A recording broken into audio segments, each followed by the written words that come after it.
ICC 2021 පිරිමි ලෝක කුසලාන අවසන් මහා තරගය එක්සත් අරාබ් එමිරාත් රාජ්‍යයේ ඩුබායිහිදී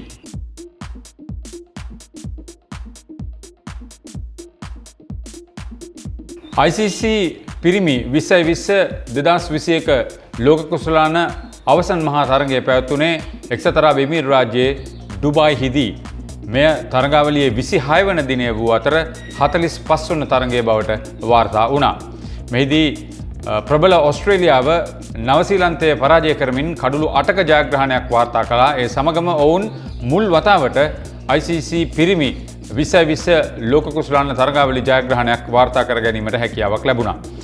මෙහිදී සුවිශේෂීම කාරණය වුණේ මේ කණ්ඩායම් දෙක දකුණු අර්ධගෝලයේ ක්‍රීඩාව පැත්තෙන් සුපිරි බලවතුන් එහෙම නැත්නම් විරුද්ධවාදීන් වන නවසීලන්තය සහ ඔස්ට්‍රේලියාව මුල් වතාවට ICC පිරිමි ලෝක කුසලාන 2020 තරගාවලියකට සහභාගී වීම සහ සුදුසුකම් ලැබීම.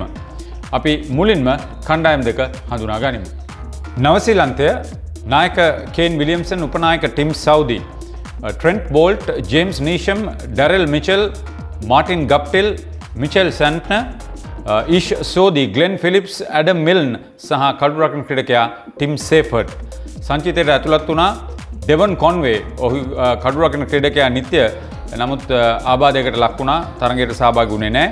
ඊට අමතරව කයිල් ජේම්සන්, මාක් චැප්මන් සහ ටොඩ් ඇසල් සංචිතයේ සිටියා. ප්‍රධාන පුහුණුකරු ගැරි ස්ටෙඩ්.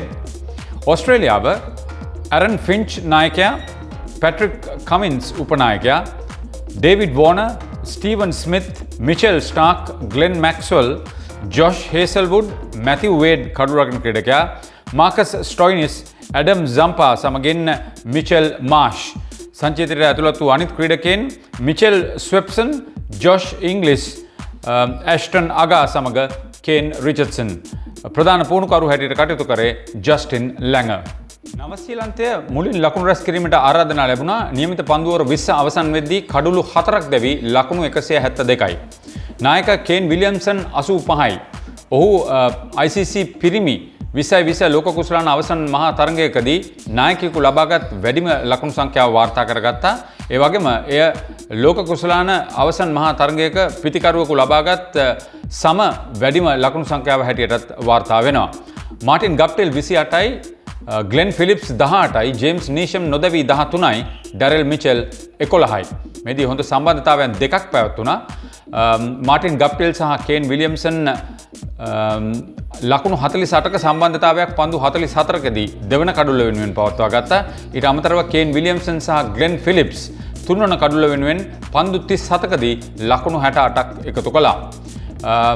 මෙහිදී පන්දු යැවීමේ ජොෂ් හේසල්වුඩ් ලකුණු 16කට කඩුළු 3යි, ඇඩම් සම්පා ලකුණු 26කට එක කඩුල්ලයි. මිචෙල් ස්ටාක් ඉනිමේ මුල්ම පන්දුවරය සහ අවසන් පන්දුවරය යවුවා. කිසිම කඩුල්ලක් දවාගත්තේ නැහැ, ලකුණු 60ක් ලබා දුන්නා. ICC පිරිමි 2020 ලෝක කුසලාන අවසන් තරගයක පන්දු යවන්න කමුවේ ලබාගත් වැඩිම ලකුණු සංඛ්‍යාව එය බවට වාර්තා වුණා. මෙහිදී පළමු පන්දුවර 6 පවුපලේ පන්දුවර 6 තුලදී ලකුණු 32යි එක කඩුල්ලයි. මුල් පන්දුවර 10 අවසන් වෙද්දී ලකුණු 57යි එක කඩුල්ලයි. අවසන් පන්දුවර 10 තුලදී නවසීලන්තය කඩුළු 3ක් දැවි ලකුණු 115ක් එකතු කළා. මෙහිදී නිලකුණු පන්දු 43ක් ඉනිම පුරා වාර්තා වුණා.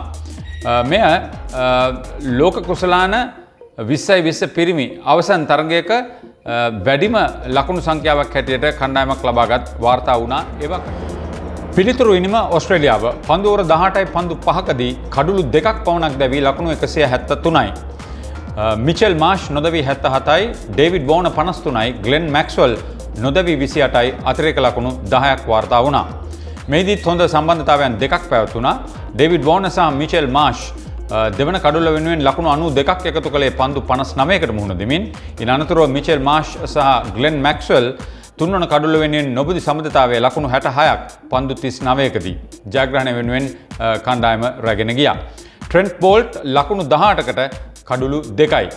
මෙහිදී කැපිපෙන්න ලක්ෂණයක් වුණේ මුල් වතාවට ඉනිමක අර්ධශතක දෙකක් වාර්තා වුණා. මෙය ICC පිරිමි 2020 ලෝක කුසලාන අවසන් මහා තරඟයකදී කණ්ඩායමක පිතිකරුවන් දෙදෙනෙකු අර්ධශතක වාර්තා කරගත් මුල්ම අවස්ථාව.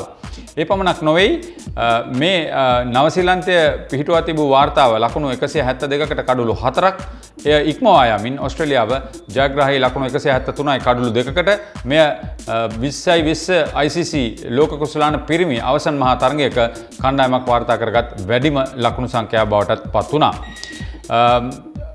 මුල් පන්දුවර 6 පවර්ප්ලේ පන්දුවර 6 තුලදී ලකුණු 43ක කඩුල්ලයි පන්දුවර 10ක් අවසන් වෙද්දී ලකුණු 82ක කඩුල්ලයි තුන්වන පන්දුවර 5දී පන්දුවර 10 සිට 15 දක්වා ඕස්ට්‍රේලියාව එක කඩුල්ලක් දැවි ලකුණු 54ක් එකතු කරගත්තා. අවසන් පන්දුවර 3යි පන්දු 5දී කිසිවක නොදැවි ලකුණු 37යි. ඒ අනුව ඉනිම පුරා නිලකුණු පන්දු 40ක් වාර්තා වුණා. තරඟයේ වීරයා මිචෙල් මාෂ් ඕස්ට්‍රේලියාව තරඟාවලියේ වීරයා ඩේවිඩ් වෝන ඕස්ට්‍රේලියාව. ප්‍රබල තරඟයක් මෙය කණ්ඩායම් දෙක ඉතාමත් හොඳින් තරඟ වැදුණු ඉතාමත් සුහදශීලීව තරඟ වැදුණු තරඟයක්. සමස්ත තරඟාවලිය පුරා කණ්ඩායම් ඉතාමත් සුහදශීලීව තරඟ වැදීම මේ තරඟාවලියේ කැපිපෙනෙන ලක්ෂණයක් බව අප අමතක නොකළ යුතුයි. තරඟාවලියේ වාර්තා වූ සුවිශේෂී දක්ෂතාවයන් කීපයක් පිළිබඳ අවධානය යොමු කරන්න කැමතියි. වැඩිම ලකුණු සංඛ්‍යාව ලකුණු 303යි පාකිස්තානු ናයකයා බබා අසම් තරඟ 6කට පමණයි මුහුණ දුන්නේ. ඉනිමක හොඳම ලකුණු රැස් කිරීම එංගලන්තයේ ආරම්භක ප්‍රතිකරුවා ජොෂ් බට්ලර් ලකුණු 101යි නොදැවි තරඟාවලියේ එකම ශතකයේ වාර්තා වුණා. වැඩිම කඩුළු දවාගත් ක්‍රීඩකයා බවට පන්දු යවන්නා බවට පත් වුණේ ශ්‍රී ලංකාවේ වනුදු හසරංග. ඔහු තරඟ 8කට සහභාගී වෙලා කඩුළු 16ක් බිඳ හෙළුවා. ඉනිමක හොඳම පන්දු යැවීම ඕස්ට්‍රේලියාවේ ඇඩම් සම්පා ලකුණු 19කට කඩුළු 5යි. මීට අමතරව ඇෆ්ගනිස්තානයේ මුජිබ් උර් රහමාන් ලකුණු 20කට කඩුළු 5ක් දවා ගැනීමකුත් වාර්තා වුණා. උඩපන්දු රැකීම අතින් ඉදිරියෙන් සිටියේ ස්කොට්ලන්තයේ කැලම් මැක්ලොයිඩ් සහ ඕස්ට්‍රේලියාවේ ස්ටීවන් ස්මිත්. ඔවුන් තරඟ 7කට බැගින් සහභාගී වෙලා උඩපන්දු 8 බැගින් රැකගත්තා. එක් ඉනිමක හොඳම පන්දු රැකීම ක්‍රීඩකයන් 7 දෙනෙකු උඩපන්දු 3ක් රැක ගැනීමක් වාර්තා වුණා. කඩුළු රැකීමේ වැඩිම දවා ගැනීම වාර්තා වුණේ ඕස්ට්‍රේලියාවේ මැතිව් වේඩ් අතින්. ඔහු තරඟ 7කට මුහුණ දීලා පිතිකරුවන් 9 දෙනෙකු දවා ගන්න සම්බන්ධ වෙලා තිබ්බා. ඊට අමතරව එක් ඉනිමක හොඳම කඩුළු රැකීම ස්කොට්ලන්තයේ මැතිව් ක්‍රොස්. ඔහු පිතිකරුවන් 4 දෙනෙකු දවා ගැනීම සඳහා සහභාගී වුණා. තරඟාවලියේ එක් ඉනිමක වැඩිම ලකුණු සංඛ්‍යාව 210යි කඩුළු 2යි පන්දුවර 20ක් අවසන් වෙද්දී ඇෆ්ගනිස්තානයට එරෙහිව ඉන්දියාව තමයි ඒ දස්කම සිදු කළේ. වැඩිම ලකුණු අතර සම්බන්ධතාවය පාකිස්තානයේ ආරම්භක ප්‍රතිකරුවන් දෙන්න මොහමඩ් රිස්වාන් සහ බබා අසම් නොදැවි ලකුණු 152ක් එකතු කරා ප්‍රබල ඉන්දියා කණ්ඩායමට එරෙහිව. මීට අමතරව තරඟාවලියේ කඩුළු ත්‍රිත්ව අවස්ථාවන් 3ක් හැට්‍රික් අවස්ථාවන් 3ක් වාර්තා වුණා. කර්ටිස් කැම්පර් අයර්ලන්තය පන්දු 4ක් යවලා කඩුළු 4ක් දවා ගත්තා. ලසිත් මාලිංගත් ඒ දස්කම දක්වා තිබෙනවා මෙම තරඟාවලියේ අතීතයේදී. නමුත් ලසිත් මාලිංග ප්‍රධාන තරඟයකදී ඒ දස්කම දැක්වා. මේ කර්ටිස් කැම්පර් ඒ දස්කම දැක්වේ සුදුසුකම් ලබා ගැනීමේ වටයකදී. මීට අමතරව ශ්‍රී ලංකාවේ වනිදු හසරංග සහ දකුණු අප්‍රිකාවේ කාගිසෝ රබාඩා කඩුළු ත්‍රිත්ව වාර්තා කිරීමට හැකියාවක් ලැබුණා. තරඟාවලියේ වැඩිම 6 පහර එල්ල කරේ එංගලන්තයේ ආරම්භක ප්‍රතිකරුවා ජොෂ් බට්ලර්. ඔහු තරඟ 6කට සහභාගී වෙලා 6 පහරවල් 13ක් එල්ල කරා. තරඟාවලියේ වැඩිම 4 පහරවල් එල්ල කළේ ඕස්ට්‍රේලියාවේ ආරම්භක ප්‍රතිකරුවා ඩේවිඩ් වෝන. ඔහු තරඟ 7කදී 4 පහර 32ක් එල්ල කිරීමට සමත්කම් දැක්වුවා.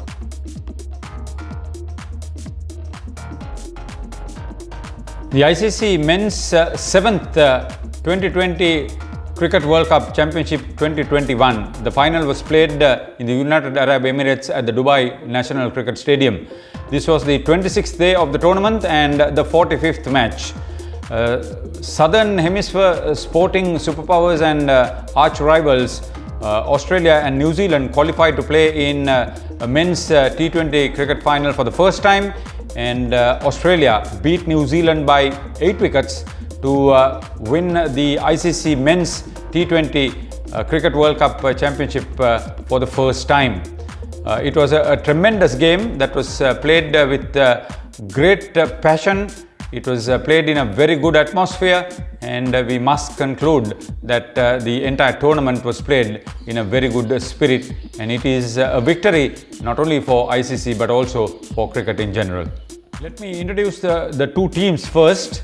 New Zealand from Kane Williamson captain, Tim Southee vice captain, Trent Boult, James Neesham, Martin Guptill, Mitchell Santner, Darrell Mitchell, Ish Sodhi, Adam Milne and wicketkeeper Tim Seifert together with Glenn Phillips.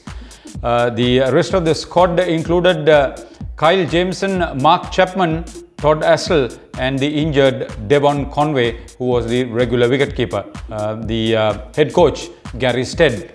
Australia from Aaron Finch captain, Patrick Cummins vice captain, David Warner, Stephen Smith, Mitchell Starc, Glenn Maxwell, Josh Hazlewood, Matthew Wade the wicketkeeper, Marcus Stoinis, Adam Zampa and Mitchell Marsh.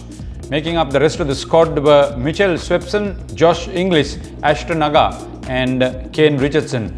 The head coach Justin Langer. New Zealand put into bat 172 for 4 at the end of the allotted 20 overs. Skipper Kane Williamson 85.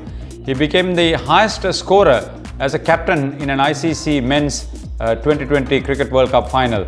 He was also the joint top scorer in a game of that nature. Martin Guptill 28, Glenn Phillips 18, Jimmy Neesham 13 not out and Darrell Mitchell 11. There were two good partnerships. First, Martin Guptill and Kane Williamson added 48 runs for the second wicket in only 44 balls. Then Kane Williamson joined Glenn Phillips to add 68 runs for the third wicket in only 37 balls. There was a very significant aspect because this was the highest team total in men's cricket 2020 final in the World Cup, and that was not going to be lived long, as we would get to know. First 6 overs power play, New Zealand 32 for 1. At the end of 10 overs, they made 57 for 1. During the last 10 overs, New Zealand lost 3 wickets and added 115 runs. There were 43 dot balls in the innings, with Josh Hazlewood 3 for 16 and Adam Zampa 1 for 26 among the wickets. Mitchell Starc bowled the first and last overs of the innings. He was hit for 60 runs and it was a record because in a ICC Men's T20 Cricket World Cup final, that was the highest number of runs conceded by a bowler. Not quite for Mitchell Starc on this occasion. Australia in reply 173 for the loss of only 2 wickets in 18.5 overs. Mitchell Marsh 77 not out, David Warner 53 and Glenn Maxwell 28 not out with 10 extras. There were two good partnerships. First, David Warner and Mitchell Marsh added 92 runs for the second wicket in only 59 balls. Then Mitchell Marsh joined Glenn Maxwell to have an unbroken 66-run partnership for the third wicket in only 39 balls. Trent Boult picked up 2 for 18. This was the first time in a men's 2020 Cricket World Cup final that two batters had scored half centuries, and Australia have that distinction. It was also the highest team total in a men's 2020 Cricket World Cup final, improving on New Zealand's 172 for 4 for Australia to score 173 for 2, the winning target that gave them the first ever men's 2020 Cricket World Cup final for the Southern Hemisphere team. First 6 overs power play 43 for 1, 10 overs 82 for 1. Australia made 54 runs for the loss of 1 wicket in the third 5 over spell from 10 to 15, and of the last 3 overs and 5 balls they scored 37 without being separated to ensure victory. There were 40 dot balls in the innings. Player of the match Mitchell Marsh of Australia. Player of the tournament David Warner, also of Australia.